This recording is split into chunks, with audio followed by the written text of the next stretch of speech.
میرے بھائیو سوچو تھوڑی دیر کے لیے سوچو، وہ آقا وہ نبی ہم سے اتنی محبت کر گیا، وہ آقا وہ نبی ہم سے اتنی محبت کر گیا، اور میرے جوانوں بتاؤ کہ ہم نے اس نبی سے کتنی محبت کی۔ میرے بھائیو وہ صحابہ کرام کی زندگی کو اٹھا کر دیکھو، وہ کیسے صحابہ کرام تھے کہ نبی کا ایک حکم سامنے آتا، کسی صحابی کی مجال نہیں ہوتی کہ میرے نبی کا فرمان آ جائے پھر میں پیچھے ہٹوں۔ میرے بھائیو ایک صحابی کا واقعہ آپ کو بتاؤں، دل کانپنے لگتا ہے۔ ایک صحابی جن کا نام ہے حضرت عبداللہ رضی اللہ تعالی عنہ، روایت کے اندر ہے کہ یہ وہ صحابی ہے جن کے اندر شراب پینے کی عادت تھی، زمانہ جاہلیت سے شراب پیتے تھے، اور شراب کی حرمت آ گئی، شراب حرام ہو گئی، لیکن حضرت عبداللہ رضی اللہ تعالی عنہ کا حال یہ تھا کہ کبھی کبھی شراب پی لیتے تھے اور اس کے بعد پھر شرمندہ ہو جاتے۔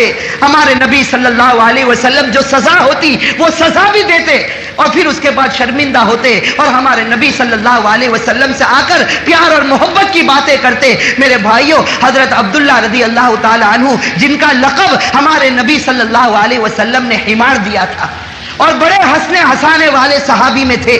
روایت کے اندر آتا کہ جب یہ مجلس میں آتے تو ہمارے نبی کے سامنے ایسی باتیں کرتے کہ ہمارے نبی مسکرانے لگتے، ہمارے نبی ہنسنے لگتے، اور ہمارے نبی بھی ان سے محبت کی باتیں کرتے۔ حضرت ابو موسیٰ اشعری رضی اللہ تعالیٰ عنہ فرماتے ایک مرتبہ میں میرے نبی کے ساتھ گزر رہا تھا، اچانک میرے نبی ہنس پڑے۔ حضرت ابو موسیٰ فرماتے ہیں کہ میں نے پوچھا کہ اے نبی تمہیں ہنسنا کیوں آیا؟ کہا کہ مجھے میرے عبداللہ کی بات یاد آ گئی تو مجھے ہنسنا آ گیا، مجھے عبداللہ کی بات یاد آ گئی، مجھے ہنسنا آ گیا۔ میرے بھائیو کیسے پیارے صحابی ہوں گے۔ روایت کے اندر ہے کہ ایک مرتبہ انہوں نے شراب پی لی، حضرت عبداللہ رضی اللہ تعالیٰ عنہ نے ایک روایت کے مطابق انہوں نے شراب پی لی۔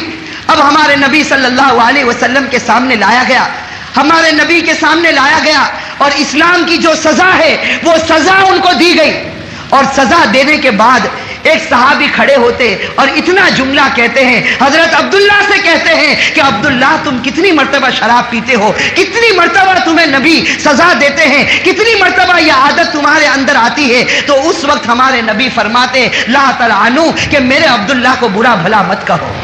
اللہ کے نبی کہتے لا تلعنوا، جو سزا دینی تھی میں نے اسلام کے مطابق دے دی، لیکن اب عبداللہ کو برا بھلا مت کہو۔ فواللہ ما علمت الا انہ یحب اللہ ورسولہ، مجھے تو صرف اتنا معلوم ہے کہ یہ اللہ اور اللہ کے رسول سے محبت کرتا ہے۔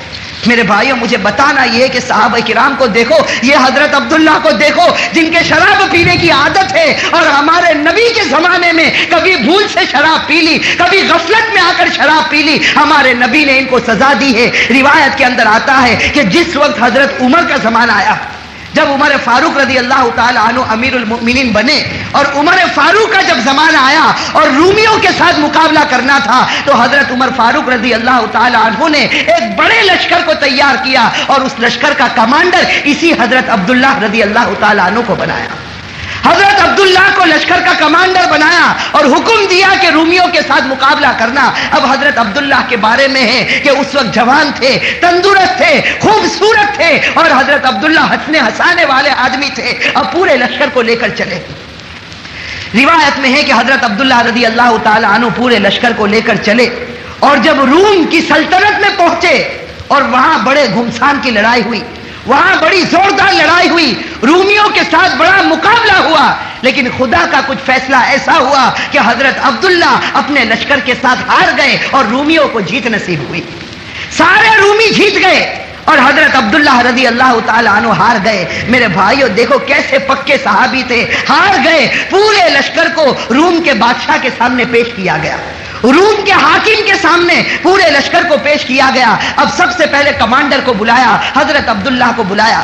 اب وہ رومی حاکم جانتا تھا کہ یہ مسلمانوں کا آج کمانڈر بن کر آیا ہے، اور اس کے اندر شراب پینے کی بھی عادت ہے، بڑا خوبصورت ہے، بڑا تندرست ہے۔ وہ رومی خلیفہ، وہ رومی حاکم سب جانتا تھا۔ اس نے کمانڈر حضرت عبداللہ کو بلایا، اور بلانے کے بعد حضرت عبداللہ کی تعریفیں کرنا شروع کی۔ حضرت عبداللہ کو کہا کہ عبداللہ تم اس وقت مسلمانوں کے کمانڈر بن کر آئے ہو، اللہ نے تمہیں کتنی اچھی خوبصورتی دی ہے، اللہ نے تمہیں کتنی اچھی طاقت دی ہے، اور تم بھی شراب پیتے ہو جیسے ہم شراب پیتے ہیں، اور تمہارے اندر وہ بہادری ہے جو ہمارے اندر بہادری ہے، لیکن بس ایک کمی ہے، یہ کمی ہے کہ تو ہمارے مذہب کو قبول نہیں کرتا ہے۔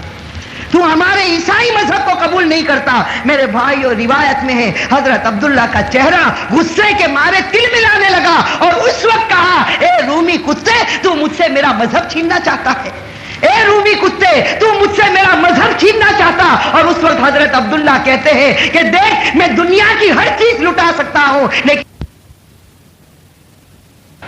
میرے نبی نے جو اسلام لے کر آئے, میرا نبی جو میرا مذہب بنا کر گیا, اس مذہب کو میں نہیں چھوڑ سکتا. روایت میں ہے کہ وہ روم کے حاکم کو غصہ آیا, حکم دیا کہ اس کمانڈر کو, اس عبداللہ کو کسی کوٹھڑی کے اندر بند کر دو. چنانچہ روایت میں ہے کہ ایک چھوٹی سی کوٹھڑی تھی, اس کے اندر حضرت عبداللہ کو رکھ دیا گیا. 7 دن تک حضرت عبداللہ اس کمرے میں رہے, نہ پانی کا ایک قطرہ پہنچا, نہ کھانے کا ایک لقمہ پہنچا ہے. 7 دن کے بعد وہ روم کا حاکم کہتا ہے مجھے یقین ہے کہ یہ کمانڈر مر چکا ہوگا, یہ کمانڈر ختم ہو گیا ہوگا, پورا کمرہ بدبو مارتا ہوگا, کمرے کو کھولو اور اس کی لاش کو باہر نکالو. وہ رومی حاکم کہتا ہے کہ جب دروازے کو کھولا گیا تو حضرت عبداللہ ویسے ہی بیٹھے ہوئے نظر آ رہے تھے. حضرت عبداللہ اسی کمرے میں بیٹھے ہوئے نظر آتے. وہ رومی حاکم ان کو باہر بلاتا. حضرت عبداللہ کے بدن میں کمزوری ہے, 7 دن سے کھانا نہیں کھایا, 7 دن سے پانی کا گھونٹ نہیں پیا. حضرت عبداللہ کو باہر بلایا جاتا, پھر دعوت دی جاتی کہ تو عیسائی مذہب کو قبول کر لے. حضرت عبداللہ وہی جواب دیتے کہ نبی کی محبت کو میں قربان نہیں کر سکتا. بس وہ حاکم کو غصہ آتا, پھر کمرے میں بند کرتا, اور کمرے میں بند کرنے کے بعد ایک خوبصورت لڑکی کا انتظام کرتا. اس کو آدھے کپڑے پہنا تھا, آدھی ننگی رکھتا, اور اس کے بعد ایک شراب کی بوتل ہاتھ میں دیتا, خنزیر کا گوشت, سور کا پکا ہوا گوشت دیتا, اور اس لڑکی سے کہتا کہ جا اس کمرے میں چلی جا, جہاں عبداللہ بند ہے اس کمرے میں چلی جا, اندر سے دروازہ بند کر دینا اور اس کے سامنے بیٹھ جانا اور عبداللہ کو بہکانے کی کوشش کرنا, اس کو شراب پلانا, اس کے پاس زنا کروانا اور سور کا گوشت کھلانا. اس کے بعد وہ ہمارے مذہب کو قبول کر لے گا. میرے بھائیو اب امتحان کی کڑی آتی ہے. یہ صحابی تھے جن کے اندر پہلے شراب پینے کی عادت تھی, لیکن آج نبی کی محبت کا سودا تھا, آج اپنے ایمان کا امتحان تھا. روایت میں ہے کہ وہ لڑکی اندر داخل ہوتی ہے.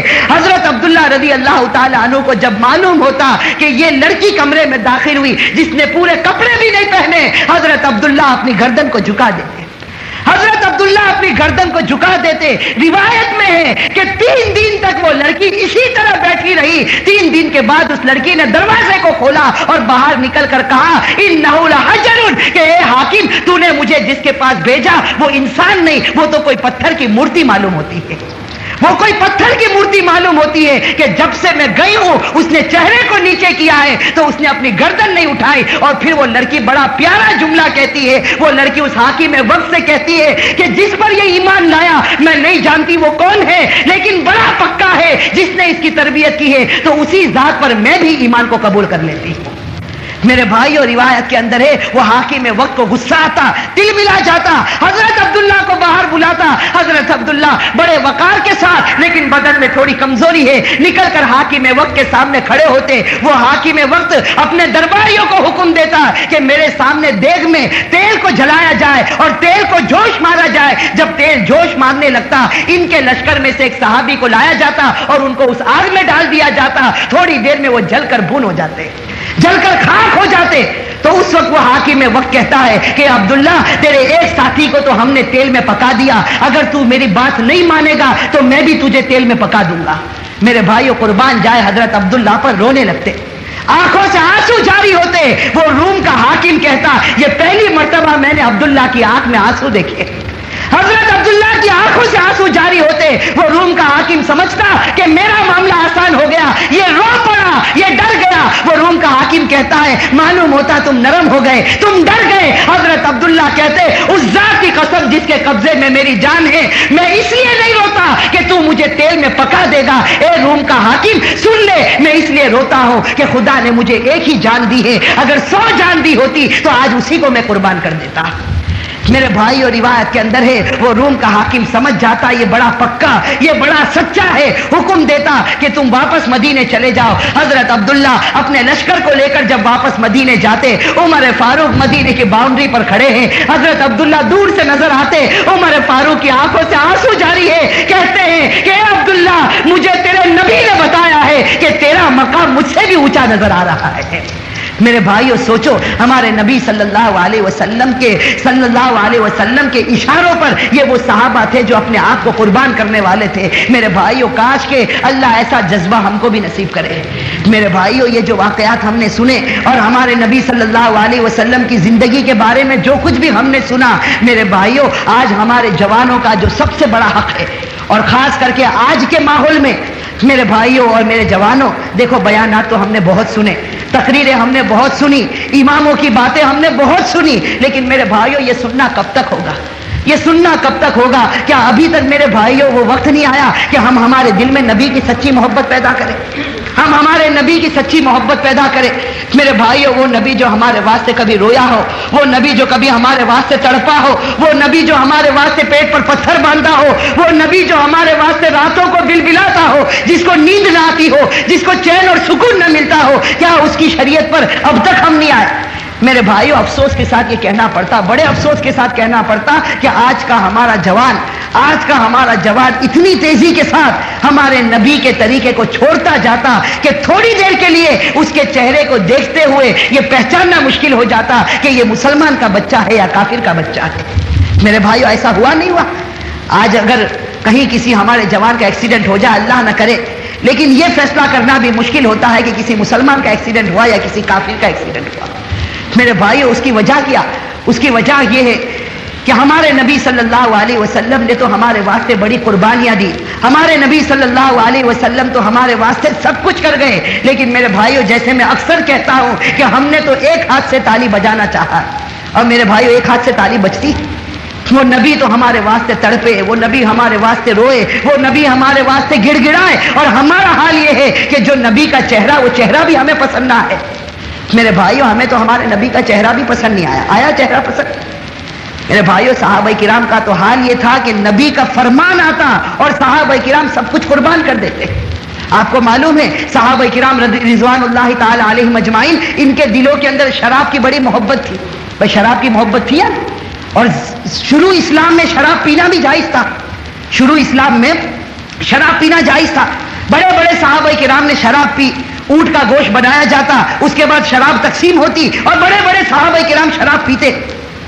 لیکن میرے بھائیوں آپ کو معلوم ہے کہ جب وہ آیت کریمہ اترتی ہے جس میں اللہ تبارک و تعالیٰ فرماتے ہیں یا ایھا الذین آمنوا انما الخمر والمیسر والانصاب والازلام رجس من عمل الشیطان فاجتنبوہ، جب یہ آیت کریمہ اترتی ہے کہ ایمان والو یہ شراب حرام ہو چکی، یہ جوا کھیلنا حرام ہو چکا، یہ شیطانی کام ہے، یہ گندا کام ہے، یہ ناپاک کام ہے، اس سے بچو۔ میرے بھائیوں یہ آیت کریمہ کا اترنا تھا، اللہ کے رسول نے حضرت علی کو بلایا اور کہا کہ اے علی مدینے کی گلی گلی میں اعلان کرو الا ان الخمر قد حرم، اعلان کرو کہ شراب حرام ہو چکی ہے۔ میرے بھائیو روایت کے اندر ہے کہ وہ صحابہ جن کے دلوں کے اندر شراب کی محبت تھی، جو شراب کے دل دادا تھے، شراب کے بغیر ان کو چین نہیں آتا، شراب کے بغیر ان کو اطمینان نہیں ہوتا، لیکن حضرت علی کا اعلان ہوتا ہے کہ شراب حرام ہو چکی ہے، وہی صحابہ کرام سارے مٹکے کے مٹکے شراب کے توڑ دیتے ہیں۔ اور میرے بھائیوں پورے مدینے میں شراب بہ رہی ہے اور کوئی شراب کی طرف دیکھتا نہیں، اس لیے کہ شراب سے محبت ہے، لیکن شراب سے بڑھ کر نبی سے محبت ہے، شراب سے بڑھ کر خدا سے محبت ہے۔ اور میرے بھائیوں آج ہم لوگوں کا حال کیا ہے؟ آج ہم لوگوں کو سب کو یہ معلوم ہے، کوئی ایسا نہیں جس کو نہ معلوم ہو، یہاں جتنے بیٹھے ہیں اور ہمارے وہ ہر امتی بھائی جو باہر بیٹھے، سب کو معلوم ہے کہ ہمارے گھر میں ٹی وی کا رکھنا اور ٹی وی کا دیکھنا حرام ہے۔ میرے بھائیوں معلوم ہے یا نہیں معلوم؟ میرے بھائیوں معلوم ہے یا نہیں معلوم؟ آپ صورت والے تو بڑے خاموش نظر آتے ہیں، امام صاحب کیا بات ہے، سب بالکل خاموش نظر آتے ہیں۔ ارے بھائی ٹی وی کا رکھنا حرام ہے یا نہیں؟ ٹی وی کا دیکھنا حرام ہے۔ وہ صحابہ کو جیسے آج ہم کو ٹی وی سے محبت ہے کہ جب تک ٹی وی کھلتا نہیں وہاں تک نیند نہیں آتی، وہ صحابہ کو شراب سے محبت تھی، جب تک شراب کا گھونٹ حلق میں نہ جاتا وہاں تک صحابہ کو نیند نہیں آتی، لیکن شراب سے محبت تھی، نبی کی محبت اس سے زیادہ تھی، لیکن آج نبی کی محبت کم، ٹی وی کی محبت زیادہ ہو گئی۔ میرے بھائیوں ہے کوئی مائیکلال جو جا کر گھر میں ٹی وی کو توڑ دے؟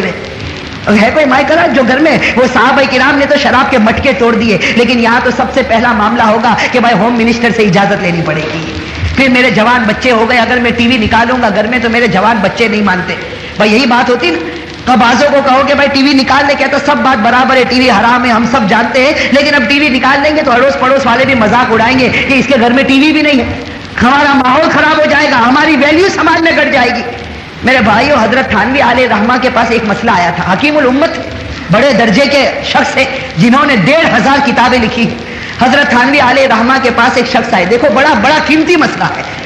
حضرت حکیم الامت مولانا اشرف علی تھانوی رحمۃ اللہ علیہ کے پاس، اللہ ان کی قبر کو نور سے بھرے، ایک شخص آئے اور آ کر کہنے لگے کہ حضرت آپ نے ایک مرتبہ داڑھی کے اوپر تقریر کی، اس کے بعد میں نے چہرے پر داڑھی رکھی۔ وہ صاحب آ کر کہہ رہے، دیہات کے رہنے والے، کہنے لگے کہ حضرت جی آپ نے جب سے داڑھی کے اوپر تقریر کی میں نے داڑھی رکھی، لیکن داڑھی رکھنے کے بعد ایک عجیب و غریب ماحول بن گیا۔ گھر جاتا ہوں تو گھر والے مذاق اڑاتے، پڑوس میں جاتا ہوں تو وہ لوگ مذاق اڑاتے، بازار میں جاتا ہوں بازار والے مذاق اڑاتے، اور شہر میں نکلتا شہر والے مذاق اڑاتے۔ مطلب ہے کہ جو ملتا وہ میری مذاق اڑاتا۔ اب وہ بیچارے دیہاتی کہنے لگے حضرت آپ کے کہنے پر داڑھی رکھی تھی، آپ کہو تو ابھی داڑھی نکال لو، آپ کہو تو ابھی داڑھی نکال لو۔ میرے بھائی، حضرت تھانوی علیہ رحمہ حکیم الامت تھے، کتنا پیارا جواب دیا کہ کہا کہ اے شخص، اگر تیرے گھر والے ہنستے ہنسنے دے، اگر تیرے محلے والے ہنستے ہنسنے دے، اگر شہر والے ہنستے ہنسنے دے، جو تیری داڑھی پر ہنستا ہنس لینے دے، انشاءاللہ قیامت کے میدان میں تجھے رونا نہیں پڑے گا، قیامت کے میدان میں تجھے رونا نہیں پڑے گا۔ اگر آج ان کا ہنسنا دیکھے گا، قیامت میں روئے گا، آنسو ختم ہو جائیں گے، خون کے قطرے نکلیں گے، لیکن اس وقت کوئی پرواہ نہیں کی جائے گی۔ میرے بھائی، آج ہم بھی سوچے کہ ٹی وی ہم نے گھر میں لا کر رکھا، اور وہ بھی بہت قیمتی، اور وہ بھی کلرنگ ٹی وی، اور ساتھ میں ویڈیو کا مشین، یہ سب کچھ ہمارے گھر میں۔ لیکن میرے بھائیو، تھوڑی دیر کے لیے بتاؤ، اگر موت کا وقت آ گیا اور ہم مر گئے، قبر میں پہنچ گئے، ہمارے یہ رشتہ دار جو ٹی وی دیکھتے رہیں گے، کل قبر میں ہم سے پوچھا جائے گا کہ تیرے مال سے جو حرام کام ہوا تھا آج وہ تیرے گھر میں ہوتا ہے۔ میرے بھائیو، وہ عذاب قبر کیسے برداشت ہو؟